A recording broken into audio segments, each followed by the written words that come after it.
How to add bank card on WeChat app. Hi everybody, in this tutorial I'll show you guys how can you add bank card on WeChat app. If you want to add bank card on WeChat app, you have to follow these simple steps. So for that, first thing first, make sure to update your application and then log into your WeChat account. Once you're logged into your WeChat account, from the top right hand side corner, press the plus icon.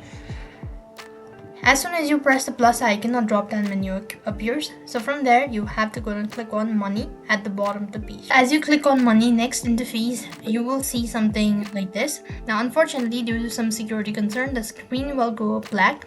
So I cannot show you the procedures. You just have to go ahead and press on the option that says add bank or card, whatever, something familiar like that. So once you do it, so you'll have to go ahead and click on add bank at the bottom of the page in order to confirm the permissions.